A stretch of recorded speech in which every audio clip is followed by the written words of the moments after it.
We need literally new definitions of love, care, trust, relationship, agreements, discerning discipline and understanding and wisdom of what a fact is in our world that's beyond conjecture and beyond denial. New definitions of what is a true solution. Is fish farming that generates a bunch of sick fish that we artificially color so they look healthy, is that a solution for our food problem? The new definitions of what is a sustainable solution in our world that's truly sustainable and not merely profitable and not merely solving a symptom for 5 or 10 years that then will create a new illness after that. Right now, the world is engaged in a significant degree in what appears to be perpetuation of the status quo, theater, politics saying it's doing things, system of governance that are dysfunctional, ineffective, non-solutions oriented, not dealing with the foundational issues in constructive, holistic ways, not working together collaboratively. And that theater is generating a false relevance of the familiar. And what we imagine to be the known, familiar, traditional environment seems to be necessary to be maintained. Even after COVID, there are people who are talking about when are we going to get back to business as usual? What that means, what that translates to is when are we going to get back to destroying the planet and ourselves as usual? When are we going to get back to our addictions to conspicuous consumption and feeding on the planet with impunity and eating up the fish and polluting the world like usual? What quality of consciousness is generating that narrative and that wish and that want? What ignorance of the near-term consequences that we're generating for ourselves collectively and as nations and peoples is generating such a wishful thinking narrative, the perpetuation of the status quo seen as solution. That is such a foundational learning disability in humanity. It's a tribal learning disability. It's a safety and control focus that is killing us. It's killing our planet. It cannot sustain. It cannot generate a sustainable future for humanity in any direct way. This process of the world being a stage and all of us but players must cease. We must evolve past it. Cease reading from the scripts that we're handed and begin speaking consciously from wisdom and understanding, courageously and consistently for the next 100 years until we have solved our own tendencies that have generated climate change. And in that 100 years, simultaneously solve the symptoms of climate change.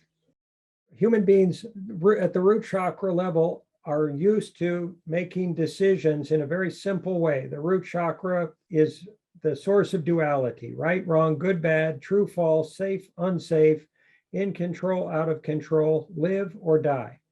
It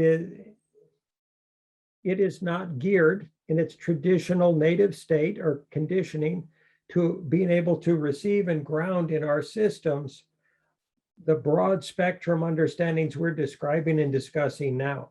It must be reconditioned, reformatted, re-educated comprehensively. And we're doing that energetically and a lot of background efforts through the meditations, etc. If we try to catch the deluge, if we try to catch a waterfall in a paper cup, we're going to find out the paper cup is not big enough. The SME we're designing to be big enough to catch all of that information and manage it intelligently and while honoring the human life process, the soul of humanity, without dehumanizing anyone or anything, and keep that grounded in practical reality and service to humanity and the natural world.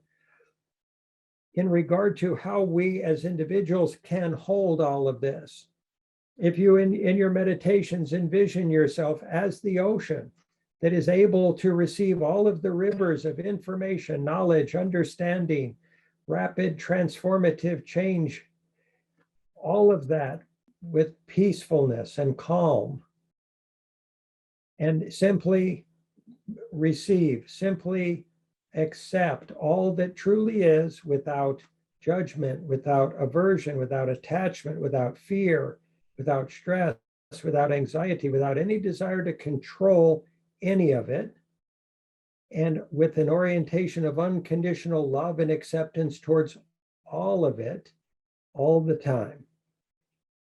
Does it make sense that from that vantage point, all things become possible?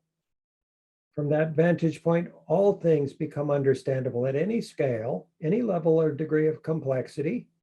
Any supposed chaos or confusion can be made sense of from that vantage point of complete receptivity and an equanimous, unconditional love.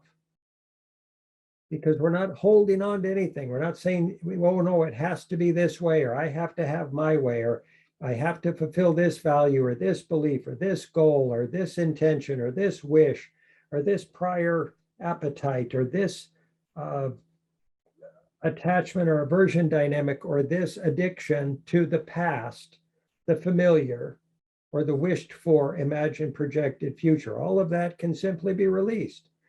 And when that happens, possibility arrives and emerges. We can do this together. We can offer this capacity to the world at scale. We can hold this space and quality of consciousness, and we can support all of it.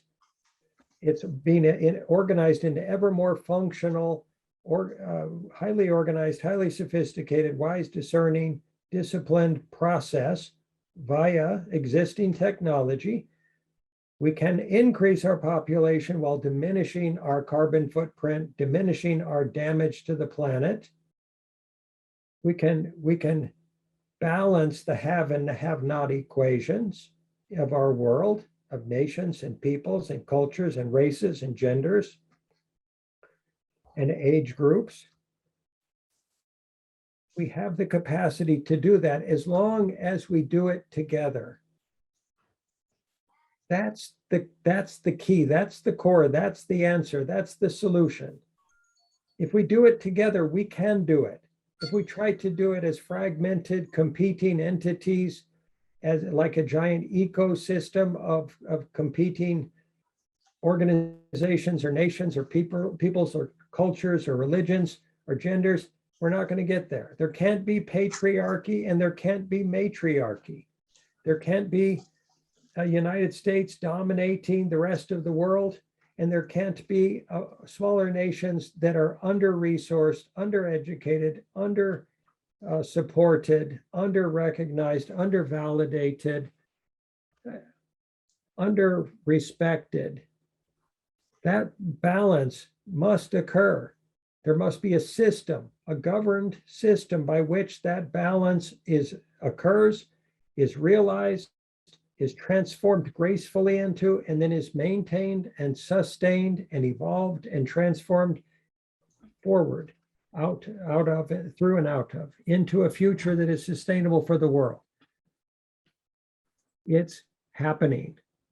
It's vitally important to say not, it's impossible, it can't happen, it'll never happen, to say it is happening right now, in this moment, in this conversation, in this world.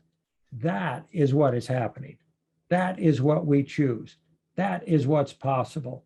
That is what we put our shoulder to the wheel to bring into reality together out of love for each other.